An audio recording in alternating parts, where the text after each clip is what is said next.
are you asking me? Yeah, Joginder. Shall I start? Yeah. Okay.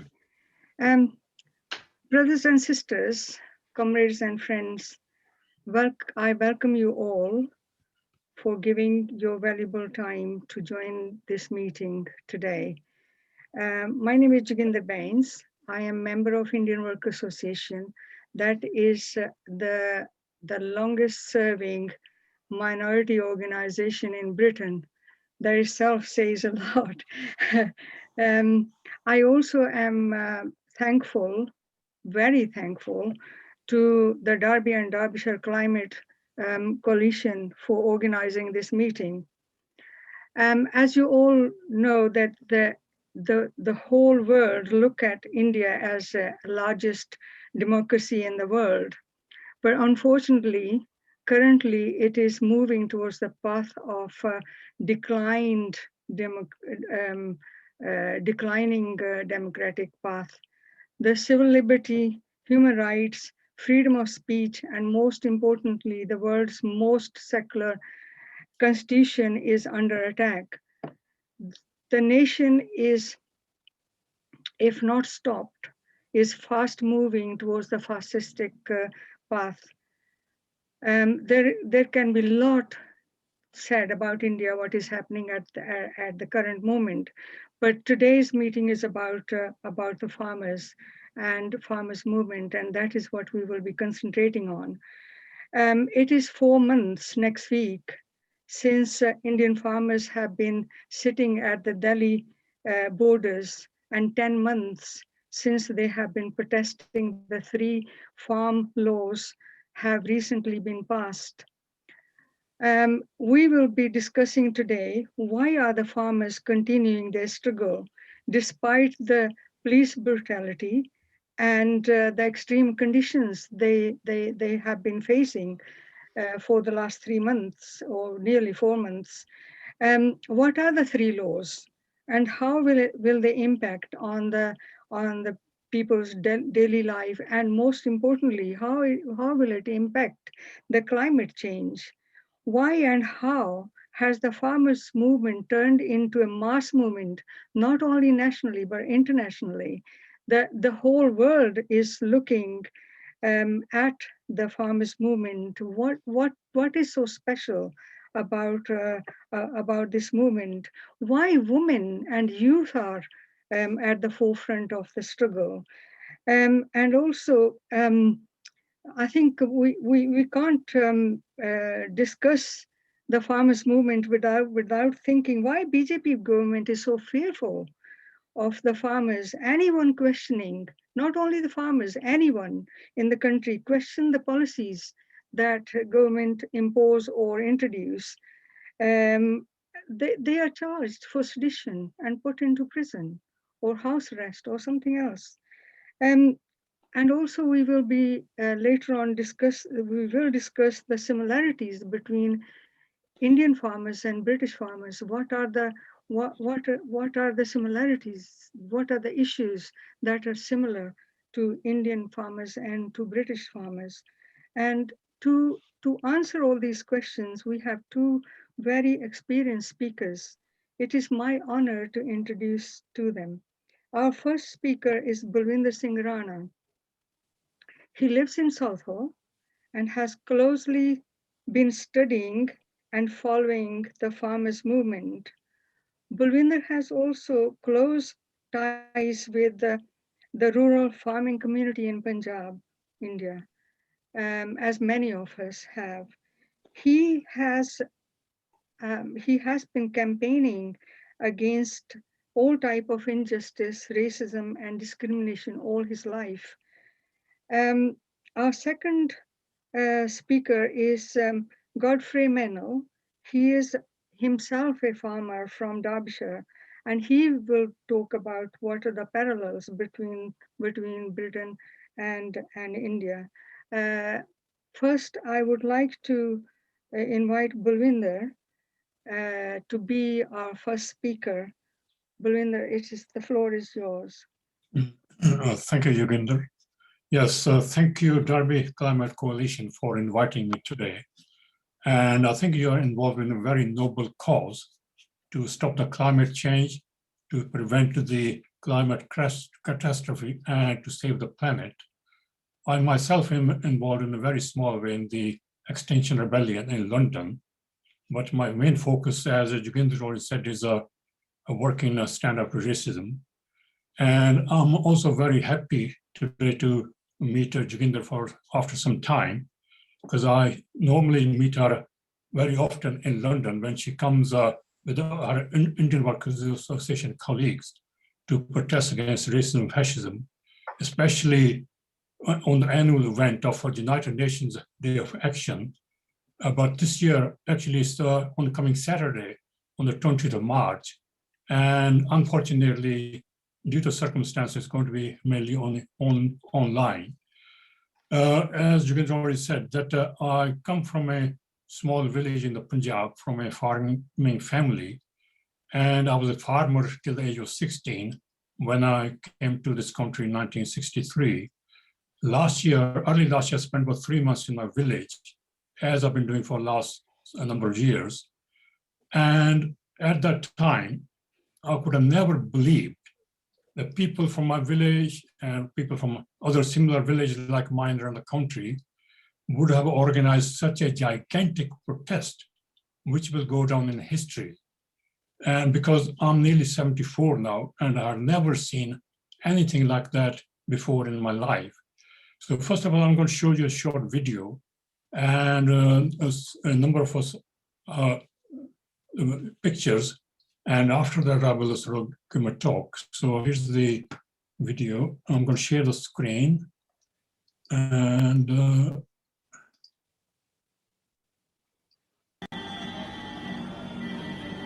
I hope you can see the one. Yeah, this is the actual day on the 26th of November when the Punjabi farmers marched to Delhi to protest. On the same day, there was a one-day general strike, and 50 million workers went on strike. But they were stopped at the border between the Haryana border, because there's another state between Delhi and Punjab called Haryana, which used to be part of Punjab. This is the Haryana police, and they have dug up the roads, they have built these massive blocks in the roadway. But as you will see that the farmers, they toppled them over just like they were toys. They were attacked with these water cannons, tear gas. They were not deterred, and they marched on to Delhi, where they were stopped by even bigger blocks. Now this is the, hope you can see this one. Yes. Yeah, this is a map of India, and this is Punjab, and this is Delhi, this is Haryana, and these are some of the states which are mostly involved: Rajasthan, Uttar Pradesh, Uttarakhand, and Punjab in the protests. But the protests also been taking place in many other states as well. And women have been at the forefront of protests, and also they brought together Hindus, Sikhs, Muslims, and this is the Hindus, Sikhs, and Muslims praying together. But the police violence against all, they did not spare even the old people, the old man being attacked. And recently they blocked railways, and also, they've been blocking railways. And they're sitting in 3 main camps on the borders of Delhi: Tikri, Singhu, and Ghazipur. And their camps also been attacked by the police with the water cannons. And now they have also built massive structures in the road to stop the farmers reaching Delhi, and also to stop the people from Delhi supplying the farmers with the supplies. But they've been holding massive protests around the country, blocking roads, and also mass rallies. This rally had over 100,000 people. because what they've been doing, they've been holding the rallies between 20, 30 villages coming together. And yeah, this is one of their camps. And yeah, mostly, looking. So basically, yes. So it's been such a gigantic protest, unprecedented. Unfortunately, Modi's extreme right-wing Hindu nationalist government has also used unprecedented methods to suppress their protests. About 3 weeks ago, the Delhi police flew 1,300 miles to Bangalore to arrest a young woman, 22-year-old. Her name is Disha Ravi, an environmentalist, and who is one of the founders of the Fridays for Future.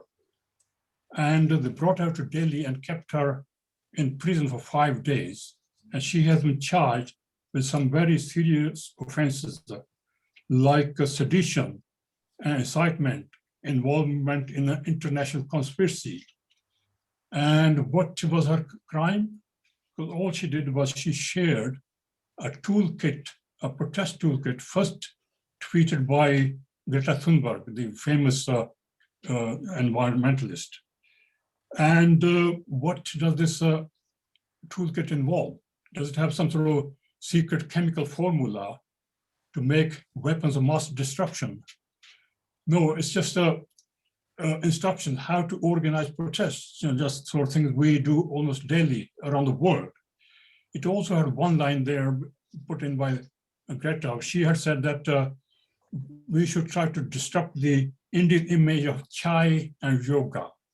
So that has upset the Indian government a lot. They're saying it's a conspiracy against chai and yoga. But Greta Thunberg sent that tweet supporting the Indian farmers after Rihanna, the pop superstar, had tweeted a similar message supporting farmers to her 100 million supporters. And so those two young women really scared the Indian government, and they started talking about the international conspiracies. But when the judge who released the young woman, Disha Ravi, last week from prison, and this is what he said. He said, the offense of sedition cannot be invoked to minister to the wounded vanity of the government. So that's exactly what it is, because they feel so hurt that they are trying to suppress any protest, especially from the activists. And so they have arrested a number of other climate activists as well as quite a few reporters, journalists, for reporting on the farmers' protests. And also another young woman, trade unionist, her name is Nodeep Kaur.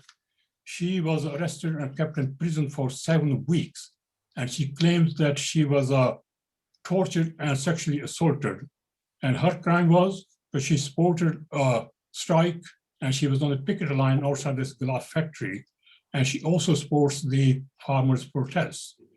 And she has been charged with some very serious crimes, like attempted murder, because they're saying that she tried to attack this policeman.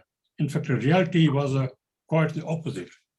So now, Modi, before he used to blame all the protests against the Khalistani, the Sikh extremists, or Pakistanis or Chinese governments, but now he's found these new targets, and what he calls is the FDI, foreign destructive influences. He says he wants a different type of FDI, that's a foreign direct investment. So that's what it's all about, the foreign direct investment. And he's calling all these protesters the protest parasites. He thinks they're all parasites. And but that hasn't deterred the brave farmers, because now it's exactly 110 days since they've been camping on the borders of Delhi, as I shown before. There are men and women, young and old, Sikhs, Hindus, Muslims, people all face and none. And they're united and they're determined to win their demands. They come through a really severe winter when they had to face the thunderstorms, the hailstorms, and already more than 250 of them have died from exposure, some from accidents, and also, unfortunately, some have committed suicides. The water and electricity have been cut off, and also at times internet and the mobile telephone services also cut. But they are so determined, and they're not just sitting in these camps. In fact, they've been protesting all around. And last week, they blocked the ring road around Delhi. And before that, as I shown before, they blocked the railways and the highways and roadways. And they've also held mass rallies. And now, a lot of these tractors, the marches coming through various states, and they're reaching Delhi on the 26th of March. So that'll be exactly 4 months since they've been protesting. And on that day, they're calling for what they call India Band, which means stop India, or like a general strike. So they're appealing to all the workers and the shopkeepers, and basically they want to stop all the economic activity. And I hope that that will be very successful. But as I said before, the women have been playing a part. They've been at the forefront. And also, last week when it was the International Women's Day, the women organized massive rallies all around. And also they were given the main stage at the main camp in Delhi. And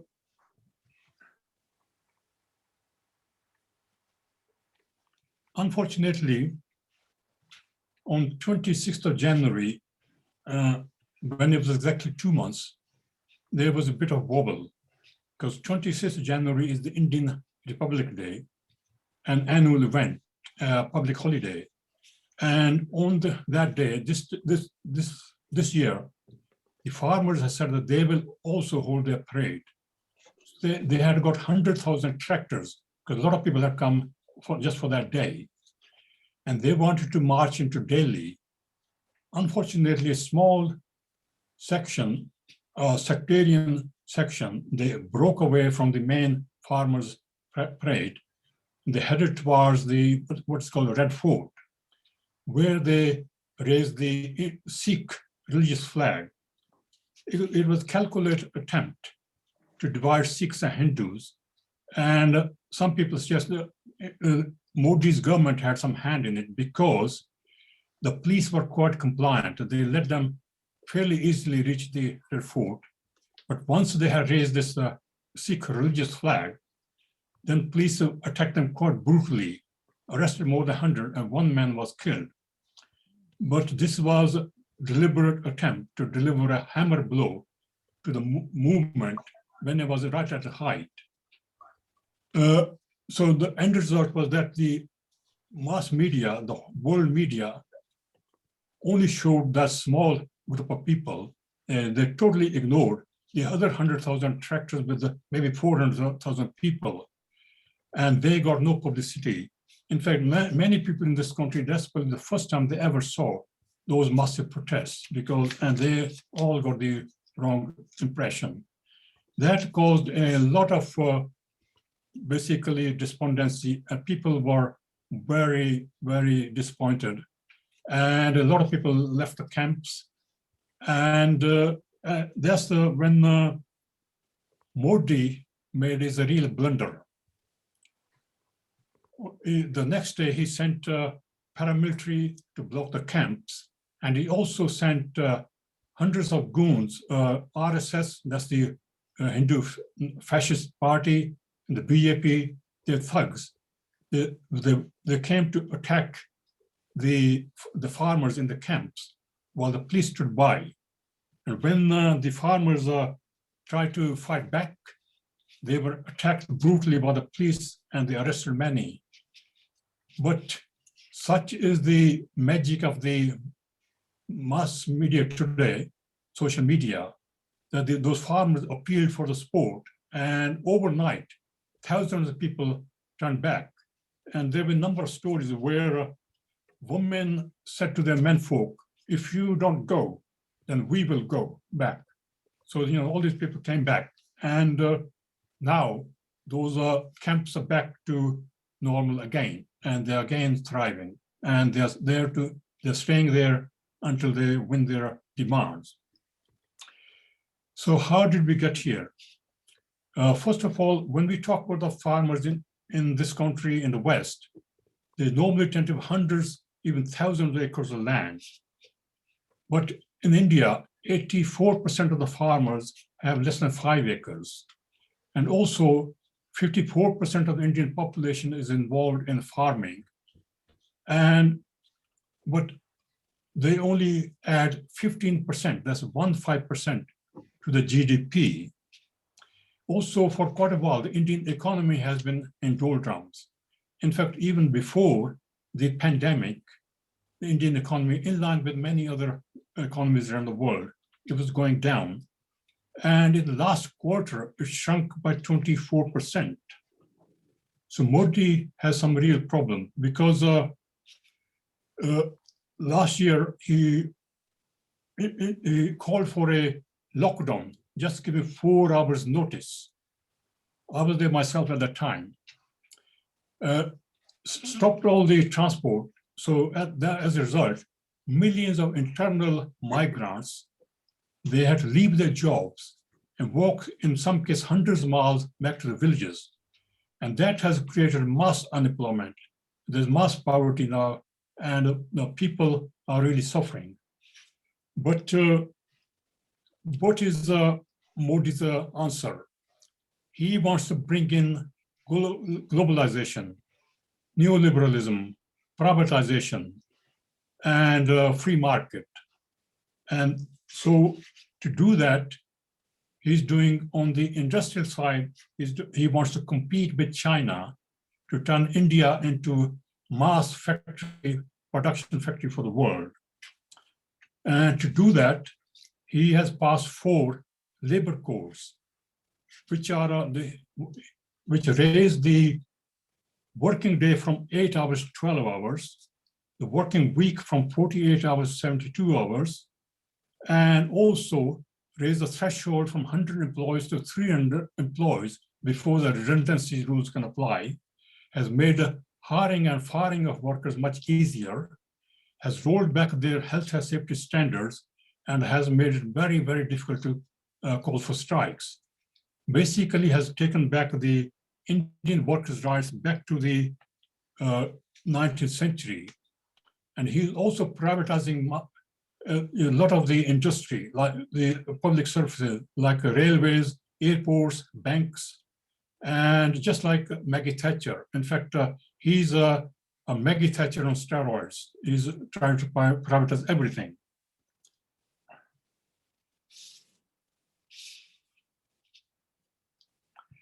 And on the farming side, he basically wants to make these, he wants to have big mega farms, just like in California and other places.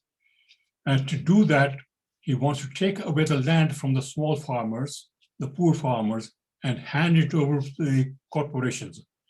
There are 2 main corporations in India, Ambani's and Adani's. They are multi-billionaires, some of the richest people in the world.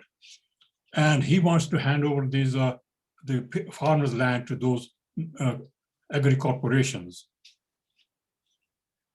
And to do that, he's passing 3 farming laws. And the first law is basically concerned with the privatization of the markets. At the moment, the markets where the farmers sell their produce are government controlled, and also they sell through the government appointed agents. And there's also what they call minimum support price. That's the basically guaranteed price for a lot of these commodities. And also the big companies are not allowed to buy too much to stop them hoarding. Now, Modi wants to do away all that. He wants to privatize the markets, which will mean that these two corporations will end up at the end monopolizing all these markets. They will control all the markets. Then they can force the farmers to sell at a very low price because the guaranteed price will be gone. The second law is about contract farming. Now, the same companies will then go to the farmers, say, you're not getting very much in the markets. Why don't you sell everything to us at the farm? Make a contract with us. Then these companies, the corporations, will tell the farmers what to produce, when to produce. They will also sell them their own fertilizers and pesticides at a very high cost. But when at the end of the harvest, they will complain about the quality of the produce. As is happening around the world in many countries, when the time comes, the companies say your product is not good enough. And in many parts around the world, very often the farmers have to dump because the companies refuse to buy at the right price. That's exactly what will happen in India.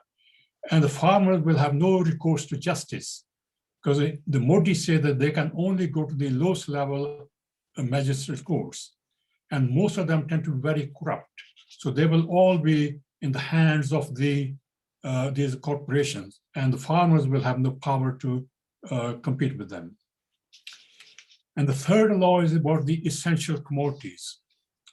At the moment, the government buys all the essential commodities, then it sells them at the minimum support price, then sell them at the subsidized price. So Modi says that government in future will buy that only at times of extreme emergency, like famine or war. But he wants to hand it over to the corporations. So they're already building massive silos. They will buy it, but it's very cheap. Then they will store it, hold it, artificially raise the prices, then sell them at a very high profits. So the farmers are being hit from all sides. Already the farmers' income's been going down for quite a while because the costs been going up. The fertilizers and pesticides been very expensive, so the farmers have to take loans. And when they've been unable to pay back the loans, scores of farmers have been committing suicides every year. The latest figures are available for 2019, when more than 10,000 of them committed suicide. In fact, the last few days, there have been a couple of reports where whole families have committed suicides. So it is basically a matter of life and death for the farmers. So that's why on the 26th of November, I showed the video earlier on, the Punjabi farmers, they marched on to Delhi to protest. They were joined by farmers from other states, from Haryana, from Uttar Pradesh, and from other states. And most of those farmers are Hindus and Muslims. So they have brought together Hindus, Sikhs, Muslims, all, and they united in this struggle. Now, it's not only that, couple of more minutes, sorry. So it's not only a matter of life and death for the farmer. In fact, it'll have a tremendous impact on the climate. First of all, when Modi is already privatizing, he wants to turn India into a mass production factory. That will mean more CO2 emissions from the mass buildup of industry, because they use a lot of the coal-fired the power stations, and also it will have impact on the farming as well. Already since the Green Revolution, the so-called Green Revolution, because it was never really green, it was never really a revolution, there has been quite a lot of impact on the farming, because before the Green Revolution, the Indian farming was quite diversified. They were using these seeds, thousands-year-old seeds, which were suitable for that land. Then what happened was that in the 60s, government borrowed billions from the IMF, and they tried to bring up the production by giving loans to these farmers in some states where there was irrigation available. And the new seeds, however, demanded a lot of water, a lot of also fertilizers. And also with these new seeds came the new insects, pests. So they had to use a lot of pesticides. And as a result, the soil has been deteriorating. And also, because they demand so much water, the water level has been going down, especially in Punjab, because where they started growing a lot of rice, which is not suitable for the Punjab soil, because that normally grows in where there's a lot of water available, especially in the deltas like Bengal. In Punjab, since they've been growing a lot of rice as a cash crop, the water level has gone so much down. In some places nowadays, heavy metals are coming up, like uranium, which is affecting a lot of people. Also, because they are using coal-fired power stations, and there's certain coal which is mined in India, it has a very high content of uranium. As a result, in many areas, the children are being born deformed. Also, animals are being born deformed, which have never happened before. Government is totally denying, but scientists saying the result is all the smoke that comes out of chimneys falls over the crops. So that is the reason for that. So it is basically going to be a climate disaster if the Modi gets with new laws on the industrial side and on the farming side. So I think it is very, very important what the farmer is doing. It is very important for people to support them from all around. Already around the world, wherever there's the Indian diaspora, people have been supporting. In this country, there have been massive protests. I know the Indian Work Association has been at the forefront. In America, Canada, Australia, there have been massive protests. Also, I think the trade unions and other organizations like yourself, you need to also support the farmers in India. And I hope on the 26th of November, it will be a real mass strike when the workers and the farmers can come together, united. And I'm sure when they're united, they can beat Modi. Thank you.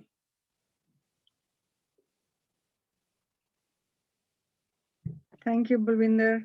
That was very thorough and very informative contribution. I think we have one question already, but I think we hold on to it until after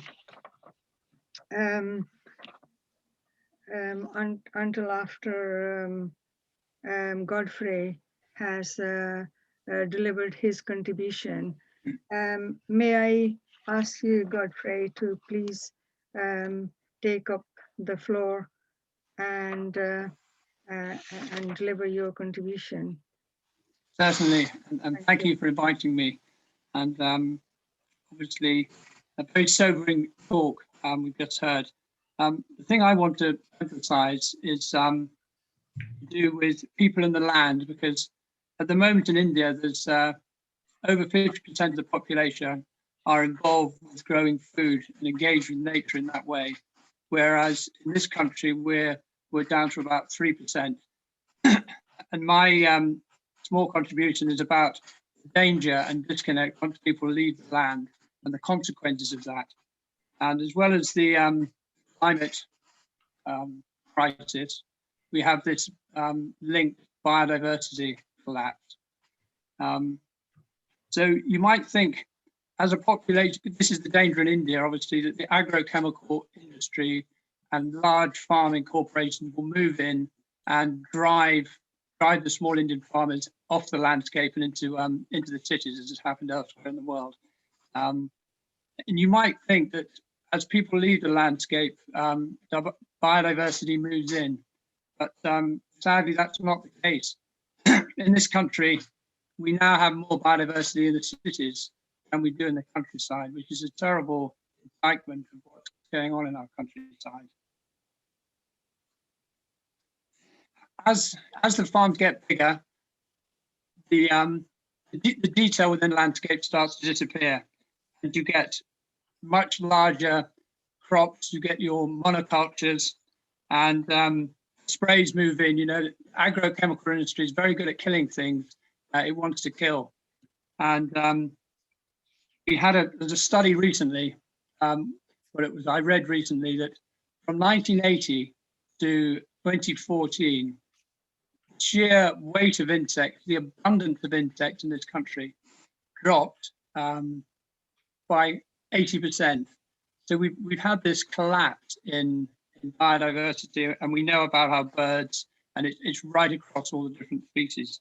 So strangely, people in the landscape actually, if you've got small farms, you get a much more detailed and biodiverse environment to live in. So what about the people then? So what about the people who are left in the landscape? Our farmers. So our farmers are now average age of about 60. We've got a suicide problem as well. Horrifying to hear the 10,000 suicides in Indian farmers, but we've got a farmer committing suicide once a week in this country. And they're still struggling to make a living. It's not as if this agrochemical and big industrial farming has made, lots of farmers rich. It hasn't. That's why they're committing suicide on the whole, because they can't make a living despite subsidies and things. So if we look to the wider population, what does this effect have? It's urbanization. People have moved into the cities. And I believe there's been this terrible disconnect between nature and food and between people. And this disconnect is linked to climate change. And it's happening you can see it happening in all sorts of ways. We haven't got a respect for food. We're chucking away a third of our food. We've got obesity on the rise. And this is also happening in our culture. Our children, they don't know what a buttercup is anymore. There's a cultural shift. And this break between nature, if you're growing your own food, you're connecting with nature and you're respecting it, and you're coming across worms, you're coming across the abundance of the natural world. If you're in your city and you're getting your food delivering, all in plastic, you've got a major disconnect. You're living in a sort of a bubble. And unfortunately, outside that bubble, things are collapsing, as we know. So my small contribution is, for the sake of the land and for the sake of the people, we need to preserve the Indian farmers engaging with the land. And we can see in this country, people are coming back to the land in a tiny way. I know myself, I've got a small community of people who've coming to my farm, and they've already planted a hedge. This diversity comes. So for the health of the people and the health of the land, we need to keep the two engaged.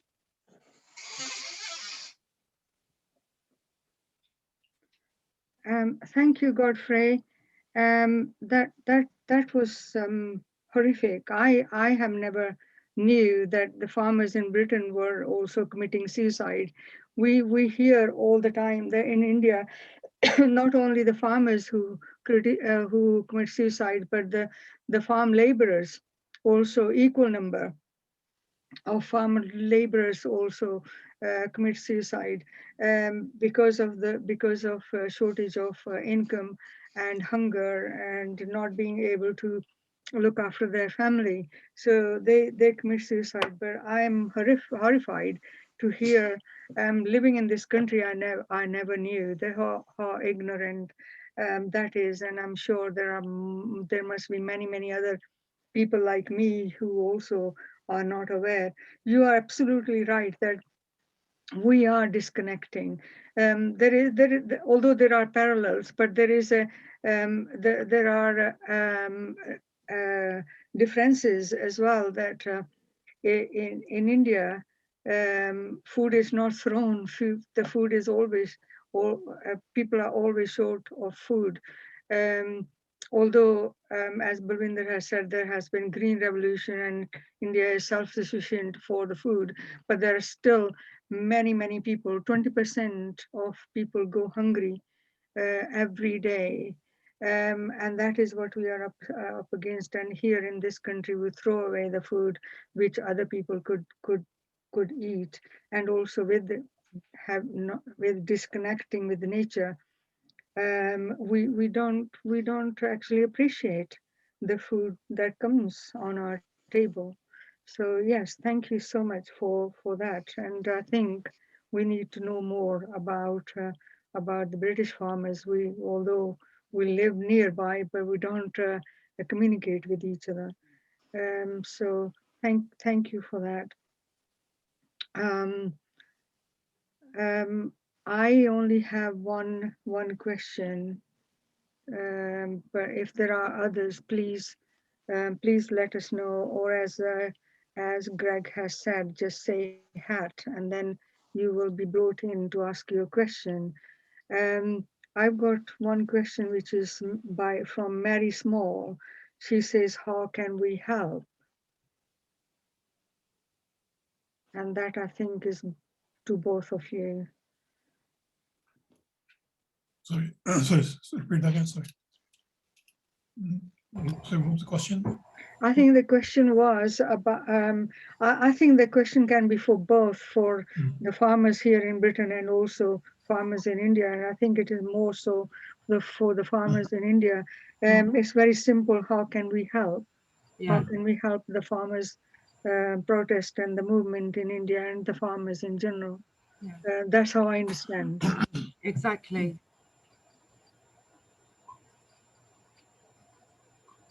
Shall I answer? I think Yeah, maybe the one that should answer first from an Indian perspective. Yeah. yes.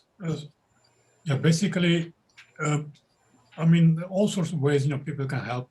Already here, War on Want had produced a statement which was signed by a lot of trade union leaders.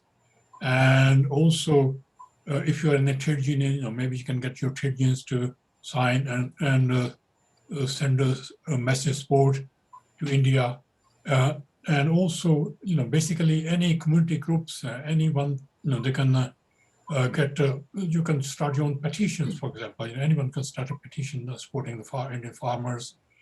And all sort of ways, if you are a member of any organization, you can get your organizations to send a message support. I think those are probably best things to do. So basically, raising the morale of the farmers. And I think when they get this message from abroad, they feel very pleased.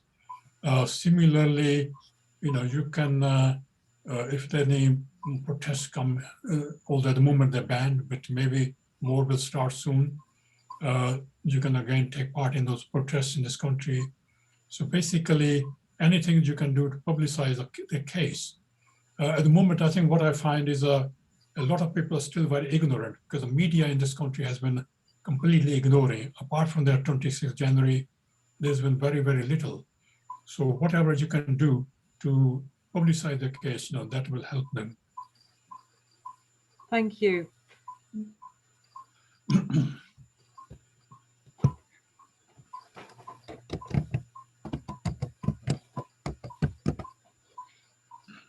May I say something here also? There have been many groups, the community groups, the political parties have passed resolutions and sent them back to the farmers. The trade unions have done that. And there was a debate in the parliament as well, you may have seen. And so somebody else has said that Boris is going to India. I think that is a question itself. What is he going for? And how will it impact the Indian farmers? It is he's going to sign a trade deal there. So do you want to come into Yes. to that, please? Okay. Yes. Basically, Boris, if you probably heard today, that he's said he's going to spend billions on the nuclear bombs. And he also wants to make closer connections with India, Japan, and other countries. So basically, that's what he's all about. It's trying to make deals with India, trying to sort of sell them arms and try to sell them various products which most Indians cannot afford. And that's what it's all about, making business deals. And I'm sure the people will know exactly what he's up to. And I mean, he was going to go on the 26th of January as the chief guest of Modi, but I think at that time, that because of mass protests were going to take place, he thought better of it and said he made some excuses. But this time, I think if the protests are still there, I'm sure they will still be there when he goes. And I think that's what the people should do there. The farmers should again try to show him that he's not welcome if he's just coming to sell arms and making deals. What they really need is a support from him, which was unlikely anyway, to impress upon Modi to scrap the laws. Next person wants to ask a question is Peter. And I also have got somebody, Nadine Peatfield has asked a question. Can we collate some Derbyshire small farm Parallels. contacts? Hello, can you hear me? Yeah. Okay. Hello. I just wanted to follow up, to make a point more than ask a question. I recently read a book called English Pastoral by somebody called James Rebanks. And he's a farmer and he describes the industrialization of farms, the breakdown of the communities, the taking over, the movement in of chemicals, and the cutting down, breaking down of walls and trying to spread the farms. But what he shows that the farmers are beginning to turn against this. This is in the Lake District and Yorkshire. They're turning against this. Firstly, they're finding it's not economic. It might be short-term economic gains, but what happens is the soil has been destroyed, the diversity has been destroyed, and the richness of life and ecosystem has been destroyed. That impacts upon them commercially. And secondly, the farmers are turned, as I might have said this already, farmers are resisting this at long last, and they're getting together in their communities and saying, well, hang on a second, let's slow down. The richer life is the better life for us in all sorts of ways.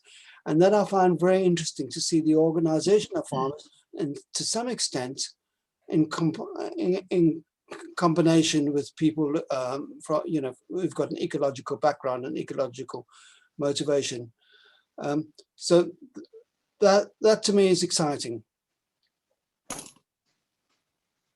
May I now ask Nadine Peatfield, ask your question yourself and also tell us about the motion passed in Derby City Council only in the last week. I think it happened. Hello, thank you.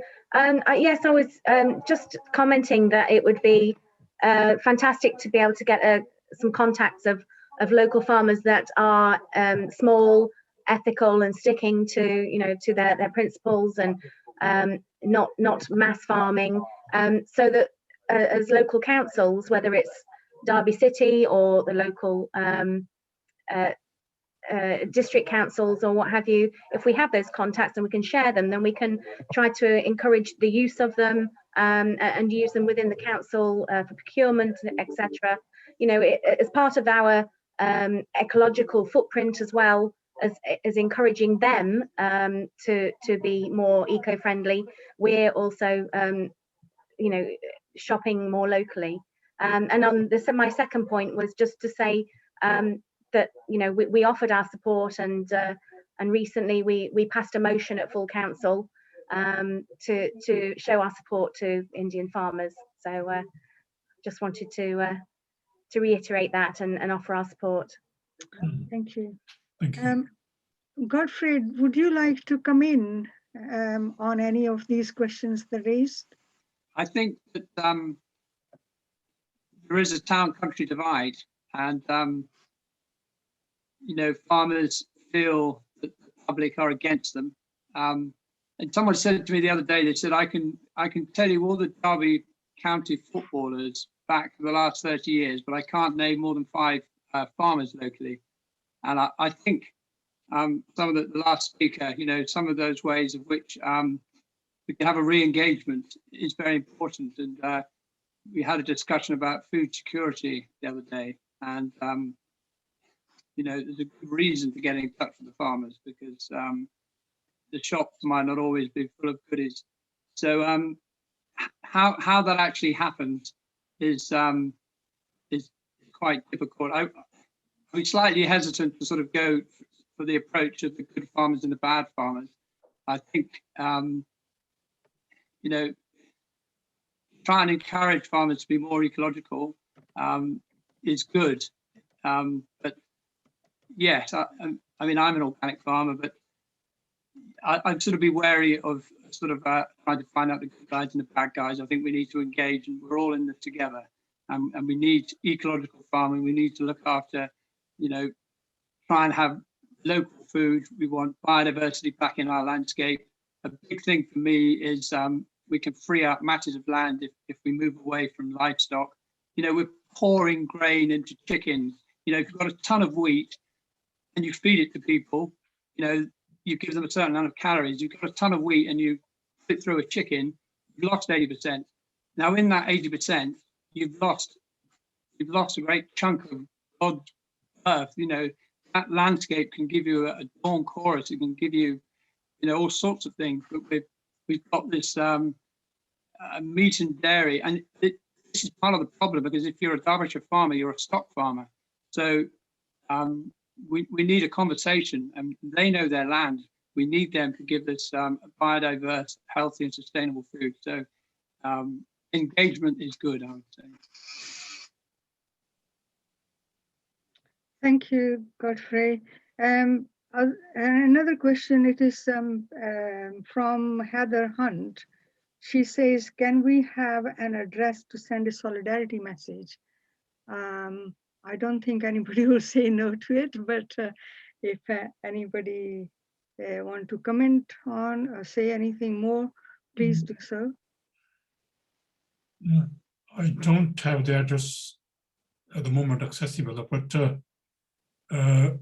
I think I can send later on to people, or I think people can Google as well. Just Google the well, they said Punjabi word, but maybe as Indian farmers, where to contact, Indian farmer protest, where to contact. I think something will come up. Otherwise, yes, at the moment I don't have on. It'd be difficult to find for me immediately. Amarjeet, would you like to share what is happening in Wales? Amarjeet? No, Amarjeet. Okay. What Amarjeet has said that in Wales. Jatinder, sorry. Okay. Yeah, I was listening, but I was in the other room. That's all. Go ahead.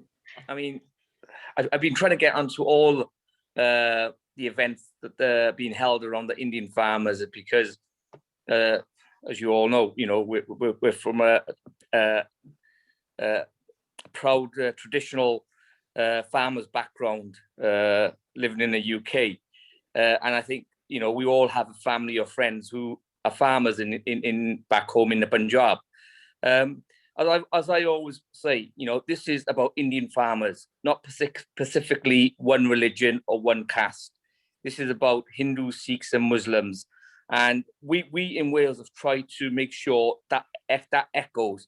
I know some organisations and mainly Sikh organisations have tried to keep it to a Punjabi Sikh sort of issue, but it is an issue for all Punjabis who are living in India, and those living in Rajasthan and other parts of India as well.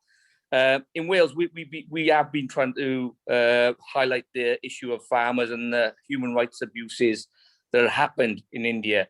And we had a successful dialogue with Welsh Government last week around that issue, and them raising it with Dominic Raab and Boris Johnson. The other thing we're doing in Wales is we've been speaking to our Welsh, mainly Labour MPs, and some of these are shadow ministers like Steve Doherty, Steve Kinnock. And as you've seen on the 8th of March, Steve Kinnock did get into the debate around some of the issues around abuses of the Indian farmers in India. So touch wood, we're trying to keep the pulse on the farmers in Wales, and we've incorporated the trade union movement some human rights organizations, as well as we have invited some of our brothers and sisters from the Muslim communities and to the Hindu communities. But unfortunately, I think with the Hindu communities, I think it's very difficult at the present time. And I think with COVID, it's even harder trying to sort of get a meeting together. So we have been successful in Wales, and we're hoping that we can build on what we've done so far. Thank you for giving me the opportunity, Jaginder. Thank you. It is 8 o'clock now. Do we carry on for another 10-15 minutes? Peter, Greg? Yes, yeah. Can we Okay. go to James next, because he's had his hand up for a while? Sure. Yes, James, please feel free to say your question, or if there is any contribution for you to make. Yeah, just briefly. Firstly, really thanks a lot to the two speakers, to Godfrey and Balvinda. Just a very brief comment, an anecdote about Godfrey's observation about insect numbers. Anyone of my age, and I'm in my early 60s, will remember when there were kids, if your family had a car and you went out driving a car, anytime in the summer months, you got a big job when you came back, which was to scrape all the dead insects off the car. Because the insect, you just don't see that now. Of course, there's a paradox, the fact that we've been driving cars for 100 years has been part of that process, but just a very clear illustration about the collapse in the insect population. But I just want to say a couple of points about what Balvinda said, which I thought was really so informative and rich, really, in terms of contribution. And I think the connections between what's going on in India and issues here are really, really live. The role of women in the struggle, the issue about racism, the use of sectarianism by the Modi government to try and divide the movement, which is absolutely blatant, and the question about repression and the right to protest. Think about what we see in Britain the last couple of days around that. And as Balvinda said at the beginning, the fact that this week there's an international focus on anti-racism leading up to UN Anti-Racism Day. Just to say about what we can do, I think people have said things that we can do. The other thing, it's not just, they made the announcement today about Britain's foreign policy shift, as it were, and clearly part of that is absolutely a shift towards Modi. And as someone said in the chat, Boris is going to India soon, but also Modi's coming here. He's coming here for the G7 in July, and already there'll be big protests at the G7, which is taking place in a sort of military encampment down in Cornwall, where that entire whole section of the Cornish countryside is being sort of carved out and raise a wire fence put around it to host the G7. And Modi will be there, and I think there will be big protests. And it brings, the Indian farmers issue brings together those issues of the ecology, of human rights, the right to process, et cetera. And I think it will be a big focus of what will be big mobilizations down in Cornwall in July, despite the fact, obviously, we'll still be under some form of COVID restriction. I think you're right, James. We should organize something in Britain when Modi comes here. If I can give you an information about who to send the solidarity messages, Harsev Bains and Preet Bains have said that you can send all the messages to All India Kisan Sabha Ashok Davle, and he has also written his email address on in the chat box. So either you could make note of it now, or because this is being recorded, Peter or Greg may be able to send it to you if you let him have your contact detail. Thank you for that. And next question is from Martin Shear. Martin, please.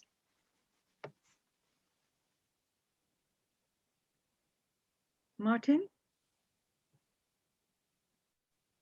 Hello, Martin? He's muted. Ask him to unmute it. Yeah, good. Okay. Oh. No, I'm doing it. Hi, Martin.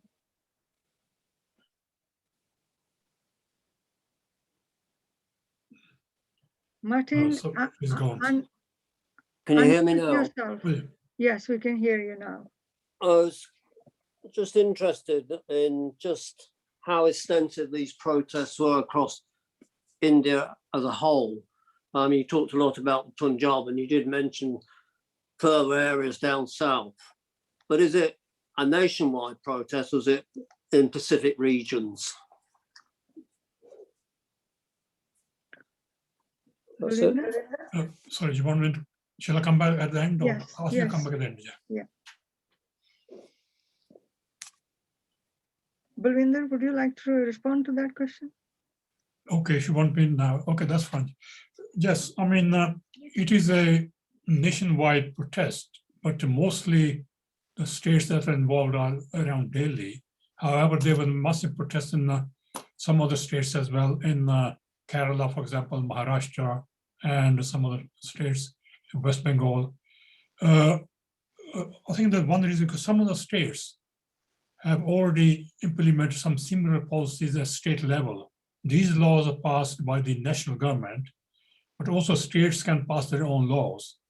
And some states have similar laws passed, and where, in fact, that's one reason that farmers saying already in those states, the farmers' incomes have collapsed. And similar things are happening. What I was saying in my talk before, that these are multinational or a corporation taking over farmers' land. So there's the example already. So some of the states are not that much involved, but largely there are 29 states. I think at least more than 15 states are fairly well involved. Yeah, I think. I think, Balwinder, maybe I think what we are hearing, it is not that only the 15 states are involved, all states are involved, only because some of them are far from Delhi, they cannot come to the borders because we only see what is happening in the borders. But some media doesn't show what happens in their own states. Maharashtra, for example, the huge number of people, hundreds of thousands of people marched on the 23rd, 24th, and 25th, and stayed until 27th at Bombay. They could not come to Delhi, but they came up to Bombay and had big rallies there. They marched, actually, they walked from Maharashtra to Bombay itself. And similarly in Kerala, in other, Bengal, for example, now, the Kisan leaders, the farmer leaders are there now, and they are holding big rallies there because of the elections. The farmers are going to all the states where the elections are taking place and asking people not to vote BJP. They can vote to anyone, but not to BJP. So it is not, it is countrywide protest, countrywide movement. And also we must say that it is most secular movement ever witnessed. Everybody is involved, regardless of your religion, class, caste, your gender, everybody is involved. And you see that there are more women involved in this protest than they ever have been. So sorry, Balwinder, just butting in. That's good. Yes, that's true, yeah. And any other questions? I don't see anything on our. The two hands on. Councillor Suga has got his hands up. Oh, okay, sorry. Because I don't see everybody on the screen. So yes, thank you. Thank you, comrades. It's nice to see you, the large number of activists here and illuminating the things around the Indian farmers' struggle. First of all, I just want to say my observation about the Indian farmers' struggle. So it is a surprise for me to why the very important issue is not still highlighted about the Indian farmers' struggle. The Modi government wanted to reform the farming sector and marketing according to the new global era. So we all know that the marketing objectives of the new liberalizations. So the point is that we need to not to forget how the Indian farmers and farming community developed after the independence. After the independence, the government heavily invested in the agriculture farming, particularly the largest sector of Gangatic the Punjab, Haryana, Rajasthan. Where are this? The concentration of this struggle is coming, because it is a direct challenge against these areas. So that is one of the reasons, and Maharashtra as well. That is one of the reasons why this struggle is reduced to a few states, and that was an allegation by the Modi government. But in fact, we need to see the underlying truth because of the government through their 5-year plans under Nehruvian government achieved a great progress and agricultural sufficiency in India. So they are the food grain house of India, particularly the Punjab and Haryana, and this the so-called struggle is coming with. The point they are arguing, you can see that the APMC is a kind of socialist venture to cater the development or the investment by the state government not to fall into the hands of private people.